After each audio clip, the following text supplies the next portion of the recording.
Hi friends, hello, welcome to our channel. ఇదైతే మనకి Indian railways అనమాట. RCF rail coach factory Kapurthala అంటే పంజాబ్ స్టేట్కి సంబంధించి 550 యాక్ట్ అప్రెంటిస్ కోసం అయితే మనకి application online process 3rd February 2023 అయితే స్టార్ట్ అయింది. ఇంకా last date for apply online is 4th March 2023 అనమాట. దీనికి సంబంధించి ఇదైతే మనకి official detailed notification A1 2023 3rd February 2023 అయితే స్టార్ట్ అయింది. టోటల్గా 550 వేకెన్సీస్కి సంబంధించి ఫిట్టర్లో అయితే మనకి 215 ఉన్నాయి. ఇంకా వెల్డర్ జీఈ అనమాట 230 అయితే ఉన్నాయి. ఇంకా మెకానిస్ట్ 5 ఉన్నాయి. పెయింటర్ జీ జనరల్ 5 అయితే ఉన్నాయి. కార్పెంటర్ 5 ఉన్నాయి. ఎలక్ట్రీషియన్ 75 ఉన్నాయి. ఇంకా ఏసీ అండ్ రిఫ్రిజిరేషన్ మెకానిక్ 50. టోటల్గా 550 అయితే ఉన్నాయి. ఇక్కడ మనకి కేటగిరీ వైజ్ బ్రేకప్ అయితే ఉంది. ఇంకా సెలక్షన్ ప్రాసెస్కి సంబంధించి 10thలో మనకి మినిమం 50% మార్క్స్తో ఇంకా ఐటీఐ అయితే కావాలన్నమాట. వచ్చినటువంటి పర్సంటేజ్ ఆధారంగా అయితే ఈ సెలక్షన్ అయితే జరుగుతుంది. దీనికి సంబంధించి మనకి ఏజ్ అయితే ఇచ్చారు. As on 31st March 2023కి 15 to 24 years అంటే 15 నుంచి 24 సంవత్సరాలు అయితే ఉండాలి. 31/3/2023కి అయితే చూసుకోవాలన్నమాట. ఇంకా 5 సంవత్సరాలు అంటే ఎస్సీ ఎస్టీకి అంటే వాళ్ళకి 29 సంవత్సరాలు. ఇంకా ఓబీసీకి వచ్చేసరికి 3 years అనమాట, అంటే 27 years. ఇంకా పీడబ్ల్యూడీ క్యాండిడేట్స్కి 10 years అంటే 34 years వరకు అయితే వాళ్ళకి ఛాన్సెస్ అయితే ఉంటుంది. ఇంకా 10th ప్లస్ ఐటీఐ అనమాట. ఐటీఐ ఏ ట్రేడ్లో అయితే ఐటీఐ చేసామో ఆ ట్రేడ్లో అయితే మనం ఈ అప్రెంటిస్కి అయితే అప్లై అయితే చేసుకోవచ్చు. ఫ్రెండ్స్, ఇక్కడ మనకి 10+2 స్ట్రీమ్లో అయితే మనం చదివి అయితే ఉండాలన్నమాట. 10th క్లాస్ 50% మినిమం అయితే మార్క్స్ వచ్చి ఉండాలి. ఇంకా మనకి ఇక్కడ సిజిపిఈలో ఉంటే కనుక దానికి ఈక్వలెంట్ ఈ పర్సంటేజ్ కింద అయితే చూడటం జరుగుతుంది. సపోజ్ మీకు ఈ 9.5 మల్టీప్లయింగ్ ఫ్యాక్టర్లో ఉన్నట్టయితే కనుక మీకు 7.4 వస్తే కనుక మీకు 70.3% అయితే వస్తుంది. ఆ రకంగా మీకు వచ్చినటువంటి ఈ గ్రేడ్ అండ్ ఈ మల్టీప్లయింగ్ ఫ్యాక్టర్తో అయితే మీరు క్యాలిక్యులేట్ అయితే చేసుకోవచ్చు. ఇంకా కూడా మనకి పేమెంట్ ఆఫ్ ఫీజు అనమాట. ఫీజు విషయానికి వచ్చేసరికి 100 రూపీస్ అయితే పే చేయాలన్నమాట. ఫ్రెండ్స్, మనకి యూఆర్ ఓబీసీ ఈడబ్ల్యూఎస్ క్యాండిడేట్స్కి మాత్రమే 100 రూపీస్ ఇచ్చారు. ఇంకా female SC ST and PWD క్యాండిడేట్స్కి అయితే ఫీజు అయితే లేదు. పూర్తిగా వాళ్ళకి ఎగ్జంప్షన్ అయితే ఉందన్నమాట. ఫీజు పే చేయాల్సిన అవసరం అయితే లేదు. ఇంకా అప్లికేషన్ ఆన్లైన్ ప్రాసెస్కి సంబంధించి మనకి ఇక్కడ డీటెయిల్స్ అయితే ఇచ్చారు. మన ఫోటోగ్రాఫ్ ఇంకా కూడా సిగ్నేచర్ అయితే అప్లోడ్ అయితే చేయాలి. దీనికి సంబంధించి మనకి ఈ స్టైఫండ్ అయితే ఇవ్వడం జరుగుతుంది. ఇంకా హాస్టల్ ఫెసిలిటీ అయితే ఏమీ లేదనమాట. ఇక్కడైతే మెన్షన్ చేశారు. మన ఓన్ అరేంజ్మెంట్స్ అయితే చేసుకోవాలి అక్కడ పంజాబ్లో. ఇంకా agreement of training, medical fitness ఇక్కడ డీటెయిల్స్ అయితే ఉన్నాయి. అదే ఇదైతే మనకి అప్లికేషన్ ఆన్లైన్ లింక్ అనమాట. ఇక దీని మీద క్లిక్ చేయాలి. క్లిక్ చేస్తే మనకి ఇలాగైతే వస్తుంది. You will be provided login details. మనకి లాగిన్ డీటెయిల్స్ 24 hours లోపల మన మెయిల్కి వస్తాయని వస్తుంది. ఇది మీరు టిక్ ఆన్ చేసి మనం కంటిన్యూ చేసుకోవాలి. ఫస్ట్ ఇక్కడ మనం రిజిస్ట్రేషన్ నెంబరు, పాస్వర్డ్ ఇచ్చేసి క్యాప్చా ఇచ్చి లాగిన్ అవ్వాలి. దానికన్నా ముందు ఇక్కడ మనకి రిజిస్టర్ బటన్ ఉంటుంది. దీని మీద క్లిక్ చేసి మనం ఫస్ట్ రిజిస్టర్ అయితే అవ్వాలి. ఇలాగా ఇక్కడ మనకి రిజిస్టర్ బటన్ మీద క్లిక్ చేసి ఇలా అయితే వచ్చింది పాపప్ విండో. దీని మీద మనం క్లిక్ చేసి ఐ అగ్రీ అనాలి, కంటిన్యూ అనాలి. మన ఇక్కడ mobile number, email ID and re-enter email ID. ఇక్కడ ఏ ఈమెయిల్ ఐడి అయితే ఇచ్చామో దాన్ని సెకండ్ టైం అయితే ఇక్కడ కన్ఫర్మ్ చేసి మనం సబ్మిట్ అయితే చేయాలి. ఇలాగా మనకి ఓటీపీ అయితే వస్తుంది, దాన్ని వెరిఫై అయితే చేయాలి. ఫోన్కి అయితే మనకి ఓటీపీ అయితే వచ్చింది. దాన్ని వెరిఫై చేసిన తర్వాత మనకి పాస్వర్డ్ అనేది ఇక్కడ ఎంటర్ చేసుకోమని చెప్తున్నారు. పాస్వర్డ్ అనేది మనకి ఇక్కడ 8 to 16 క్యారెక్టర్స్ అయితే ఉండాలి. ఒక నెంబర్ అయితే ఉండాలి, ఒక అప్పర్ కేసు, ఒక లోయర్ కేసు, ఇంకా ఒక స్పెషల్ క్యారెక్టర్. అలాగా ఒక పాస్వర్డ్ అయితే మనం జనరేట్ చేసుకొని ఇక్కడ కన్ఫర్మ్ అయితే చేసి ఇక్కడ మనం సబ్మిట్ అయితే చేయాలి. ఇలాగా ఫ్రెండ్స్, మనం ఇక్కడ ఈ పాస్వర్డ్ చేసుకున్న తర్వాత మనకి రిజిస్ట్రేషన్ సక్సెస్ఫుల్లీ అని వచ్చింది. మనకి ఒక అప్లికేషన్ నెంబర్ అయితే అలాట్ అయింది. మనకి ఒక SMS కూడా వచ్చింది అనమాట ఫోన్కి. ఫ్రెండ్స్, ఇదైతే మనకి లాగిన్ ఫామ్ అనమాట. ఇక్కడ మనకి లాగిన్ ఫామ్లో ఇక రిజిస్ట్రేషన్ నెంబర్ ఆటోమేటిక్గా వచ్చింది. మనకి ఓటీపీ కూడా వచ్చింది ఫోన్కి. అది ఇక్కడ మనం ఇక్కడ అయితే ఎంటర్ చేసాము. లాగిన్ అయితే అయ్యామన్నమాట. ఇక్కడ లాగిన్ ఫ్రెండ్స్ ఇక్కడ మనం లాగిన్ అయితే అయ్యాము. మనకి ఇక్కడ మన అప్లికేషన్తో మనకు ఒక డాష్ బోర్డ్ అయితే ఓపెన్ అయిందనమాట. ఇక్కడ మనకి ఇన్స్ట్రక్షన్స్ అయితే ఇచ్చారు, ఇవన్నీ మనం చదువుకోవాలన్నమాట. ఒక క్యాండిడేట్ ఒక అప్లికేషన్ అయితే పెట్టాలి, different mobile number, email ID, name, father నేమ్తో మనం మల్టిపుల్ అప్లికేషన్స్ కనుక మనం ఈ సబ్మిట్ చేస్తే కనుక ఇక్కడ such applications will be summarily rejected అని వచ్చింది. మనం ఒక అప్లికేషన్ మాత్రమే పెట్టాలన్నమాట. ఇంకా ఈ ఫీజు అనేది ఎస్సీ ఎస్టీ పీడబ్ల్యూడి ఉమెన్ క్యాండిడేట్స్కి లేదు, మిగతా వాళ్ళకైతే ఫీజు అయితే పే చేయాలి. ఇంకా ఎస్సీ ఎస్టీ ఓబీసీకి సంబంధించి దానికి సంబంధించినటువంటి రిలవెంట్ డాక్యుమెంట్స్ అయితే ఉండాలని చెప్తున్నారు. ఇవన్నీ చదువుకోవాలి, మనం ప్రొసీడ్ అయితే చేయాలి. ప్రొసీడ్ అన్నా మనకి ఇక్కడ 6 స్టెప్స్ ఆఫ్ అప్లికేషన్ ప్రాసెస్ అయితే ఉన్నది. ఫస్ట్ ఇక్కడ మనకి బేసిక్ డీటెయిల్స్లో ఇక్కడ ఆధార్ నెంబరు, పాన్ నెంబర్, ఇక్కడ first name, middle name, last name అయితే ఇక్కడ ఇవ్వాలి. As per your 10th marks memo ప్రకారం ఇక్కడ ఫస్ట్ నేము, మిడిల్ నేమ్, ఇక్కడ సర్ నేమ్ అనేది ఇవ్వటం అనేది కన్వెన్షన్ అనమాట.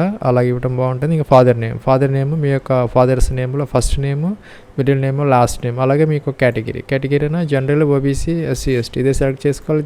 జనరల్ మేల్ ఫీమేల్ సెలెక్ట్ చేసుకోవాలి. ఇంకా ఎక్స్ సర్వీస్ మ్యాన్ అయితే ఎస్ అనమాట, ఇది ఎక్స్ సర్వీస్ మ్యాన్ తీసుకోవాలి. లేకపోతే నో అయితే కనుక నో అయితే తీసుకోవాలన్నమాట. అలాగే ఇక్కడ మనకి ward to ex serviceman అనేది తీసుకోవాలి, ఏది కాకపోతే నో తీసుకోవాలి. ఇంకా are you person with disability అంటే పీడబ్ల్యూడి క్యాండిడేట్స్ అయితే ఎస్ పెట్టాలి, అదర్వైజ్ అయితే నో తీసుకోవాలి. డేట్ ఆఫ్ బర్త్ ఇక్కడ క్యాలెండర్ నుంచి ఫస్ట్ మనం ఇయర్ అయితే ఇక్కడ ఇలాగా సెలెక్ట్ అయితే చేసుకోవాలన్నమాట. సపోజ్ ఇలాగ ఇయర్, మంత్, తర్వాత డే, అలా సీక్వెన్స్లో అయితే మనం తీసుకొని అప్లై అయితే అనాలి.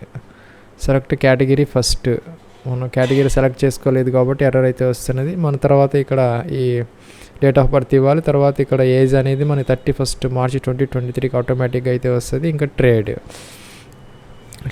ఐటీఐ ఓన్లీ ఎన్సీవీటీ అని ఇచ్చారు.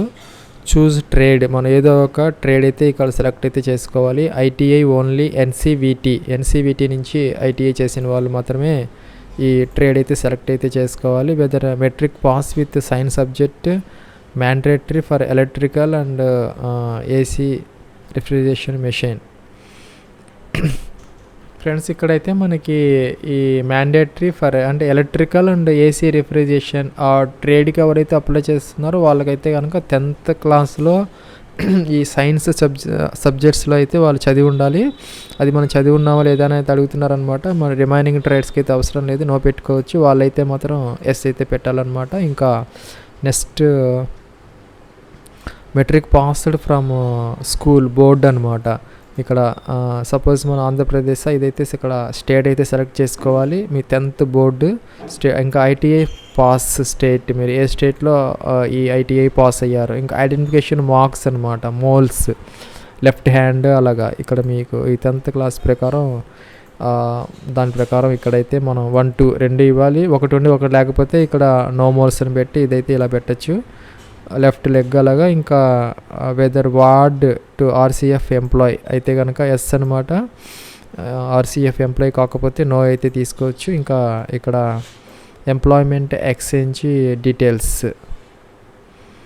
ఇక్కడ ఎంప్లాయ్మెంట్ ఎక్స్చేంజ్ నెంబరు, ఇక్కడ స్టేట్, మీరు ఏ స్టేట్లో అయితే ఎంప్లాయ్మెంట్ ఎక్స్చేంజ్ మీరు రిజిస్టర్ చేసుకున్నారు అదైతే ఇవ్వాలన్నమాట.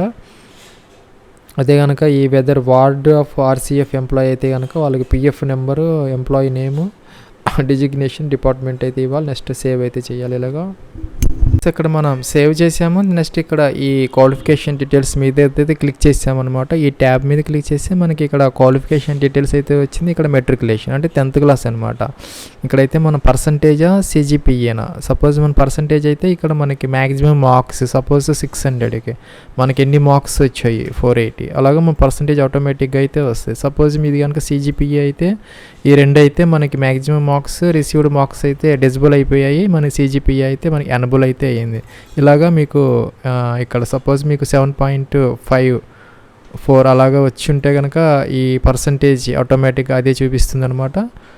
అట్లాగే ఇక్కడ ఐటీఐ సంబంధించి కూడా మీకు పర్సంటేజ్ సిజిపిఏనా ఇదైతే సెలెక్ట్ అయితే చేసుకోవాలి. ఇంకా సపోజ్ ఇక్కడ ఈ సిజిపిఏ సెలెక్ట్ చేసుకుంటే ఇందాకట్లాగా అయితే మీ సిజిపిఏ ఇస్తే మనకి ఇక్కడ ఈ పర్సంటేజ్ అనేది ఆటోమేటిక్గా అయితే వస్తుంది.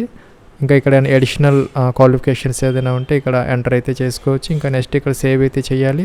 అదే మీకు కనుక ఇక్కడ పర్సంటేజ్ సిస్టమ్ అయితే ఇక్కడ మార్క్స్ ఆటోమేటిక్గా ఇచ్చేసుకోవచ్చు. ఫ్రెండ్స్ ఇక్కడ మన నెక్స్ట్ అడ్రస్ డీటెయిల్స్ అనమాట. ఇక్కడ మీ యొక్క అడ్రస్ లైన్ 1 ఇవ్వాలి, లైన్ 2 ఇవ్వాలి, ఇంకా అదే ఫ్లాట్ నెంబర్, డోర్ నెంబర్తో సహా మీ కంప్లీట్ అడ్రస్ ఇక్కడ ఇవ్వాలి. ఇంకా స్టేట్ ఇక్కడ సెలెక్ట్ అయితే చేసుకోవాలి, డిస్ట్రిక్ట్ ఇక్కడ సెలెక్ట్ చేసుకోవాలి, ఇంకా పిన్ కోడ్ అయితే ఇక్కడ ఇలాగా ఇవ్వాలి అనమాట. ఇంకా సేవ్ చేసుకోవాలి ఇక్కడ. ఫ్రెండ్స్ ఇక్కడ మనం నెక్స్ట్ స్టెప్ ఇక్కడ అప్లోడ్స్ మీద క్లిక్ చేసాం. మనకి ఇక్కడ ఫోటో 20 to 50 KB మధ్య జేపీజీలో అయితే ఇక్కడ అప్లోడ్ చేయాలి.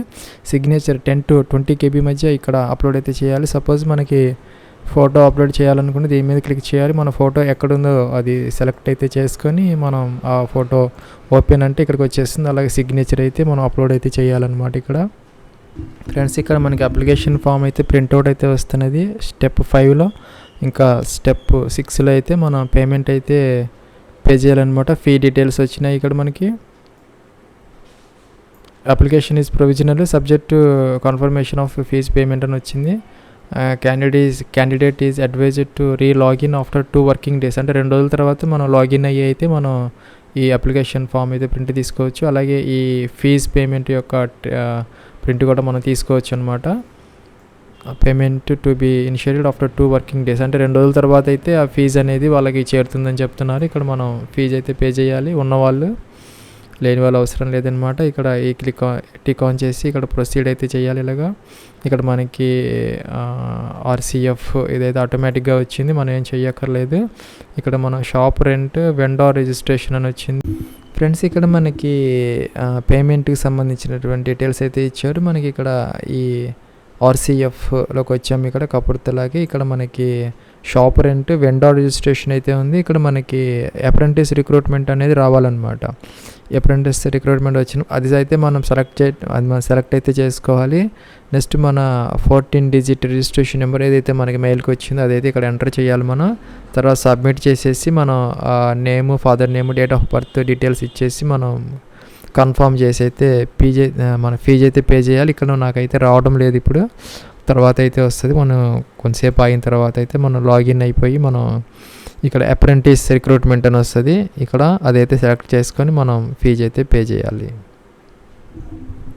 ఇది ఫ్రెండ్స్ మనకి 550 ఈ RCF rail coach factory Kapurthala Punjab సంబంధించి act apprentice application online process. Wish you all the best and success. Have a nice day.